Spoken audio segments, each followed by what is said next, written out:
So guys ఇక్కడ మనము ఒక రెండు టాపిక్స్ మీద మనం మాట్లాడుకుందాము. ఒకటి వచ్చేసి ఏంటి అంటే మార్చ్ పరిస్థితి అంటే మార్చ్ లో చాలా మందికి ఉద్యోగాలు పోయాయి కదా. సో ఈ మంత్ స్టార్టింగ్ లో ఇయర్ స్టార్టింగ్ లో ఫిబ్రవరి మార్చ్ ఏప్రిల్ మేలో. సో ఫిబ్రవరి అంటే అప్పుడు పరిస్థితి వేరు, ఇప్పుడు పరిస్థితి వేరు. అండ్ ఎందుకు ఈ మాట మాట్లాడుతున్నారంటే అప్పుడు కొన్ని ఇష్యూస్ వల్ల చిన్న చిన్న ఇష్యూస్ కూడా జాబులు తీసేశారు. కానీ ఇప్పుడు పరిస్థితి వేరు. అండ్ ఇంకొకటి వచ్చేసి అంటే ఉద్యోగం విలువ. ఒక ఉద్యోగం విలువ ఎప్పుడు మారాలి, ఎప్పుడు మారకూడదు తెలుసుకోవాలి. సో ఈ రెండు టాపిక్స్ మీద మనం ఈ వీడియోలో మాట్లాడుతున్నాము. ఫస్ట్ పాయింట్ ఏంటంటే ఉద్యోగం విలువ గురించి మాట్లాడుతున్నాం. ఒక సాఫ్ట్వేర్ ఉద్యోగం విలువ ఏంటి?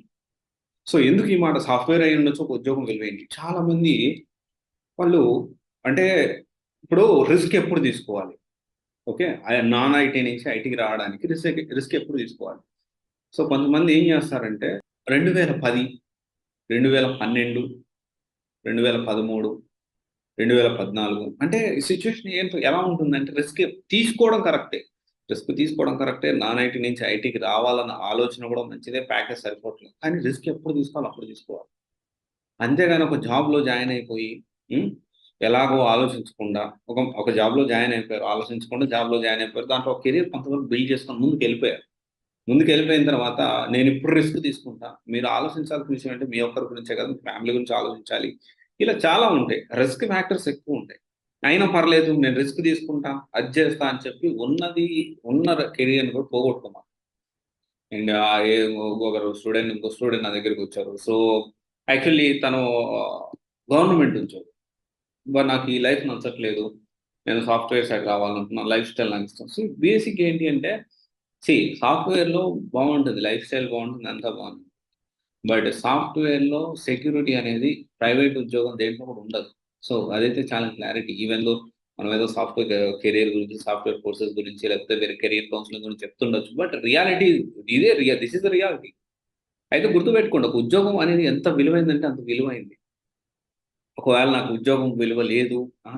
ఒకవేళ విలువ లేకపోతే నీ బ్యాక్‌గ్రౌండ్ ఏంటో చూసుకో. బ్యాక్‌గ్రౌండ్ ఒకవేళ మంచిగుందనుకో, నీకు కెపాసిటీ ఉంది. ఒక 1 ఇయర్ నువ్వు వర్క్ చేయకపోయినా, 1 ఇయర్, 2 ఇయర్స్ వర్క్ చేయకపోయినా, నీకు ఫ్యామిలీ బిజినెస్ ఉంది.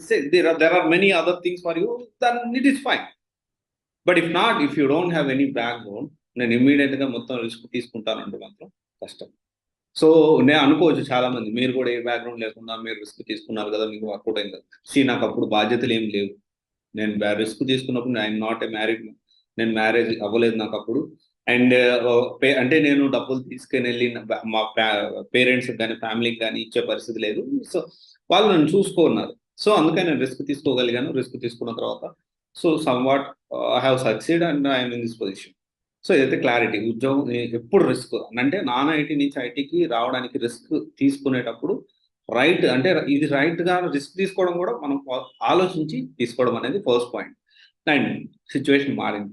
మార్చ్, ఏప్రిల్, మే, జూన్‌లో ఎలా ఉద్యోగాలు పోయాయంటే, ఏ విధంగా ఉద్యోగాలు పోయాయో మనం మాట్లాడుకుందాం. March, April, May June.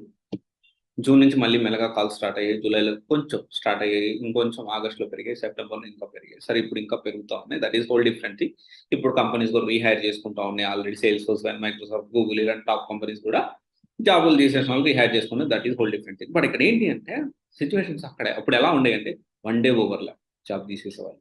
So తర్వాత ఒక 500 ఇంటర్నెట్ బిల్ కోసం జాబ్ తీసేసేవాళ్ళు. ఆఫీస్‌లో ఏడికొచ్చారని జాబ్ తీసేసిన పరిస్థితులు కూడా ఉన్నాయి. అండ్ ఇలాంటి చిన్న చిన్న సిల్లీ రీజన్స్‌కి కొన్ని వందల వేల ఉద్యోగాలు పోయాయి. Because due to globally recession happened on that time. Globally చాలా ఈ రిసెషన్ ఆర్థిక మాంద్యం వచ్చి కంపెనీలు ఎంప్లాయీస్‌ని భరించే పరిస్థితుల్లో లేరు. ఆ టైంలో చాలా మందికి ఉద్యోగాలు పోయాయి. ఇంకా అదే ఆలోచించుకుంటూ అప్పుడు ఉద్యోగాలు పోయాయి కదా! అని చెప్పి చాలా మంది స్ట్రక్ అయి నా దగ్గరకొస్తా ఉన్నారు. ఇప్పుడు నేనేం చేయాలి? ఇక్కడ అప్పుడు ఉద్యోగం పోయినందుకు అదేదో చిన్న చిన్న ఇష్యూస్ ఉన్నందుకు కాదు.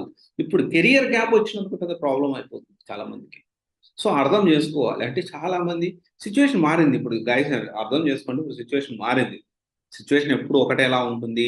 ఇలాగే ఉంటుందని ఏం లేదు. ఇప్పుడు మారింది.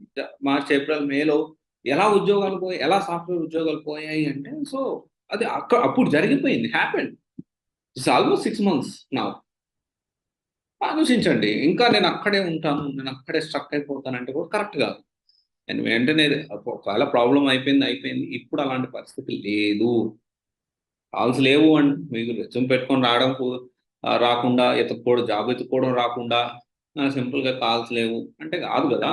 సో ఆలోచించండి, పాజిటివ్గా ఉండండి. సో ఇదైతే చాలా క్లారిటీ. సిచ్యువేషన్ మారింది. అప్పుడు ఉద్యోగాలు ఎందుకు పోయాయంటే అది వేరే రీజన్ అయిపోయింది, హ్యాపెన్.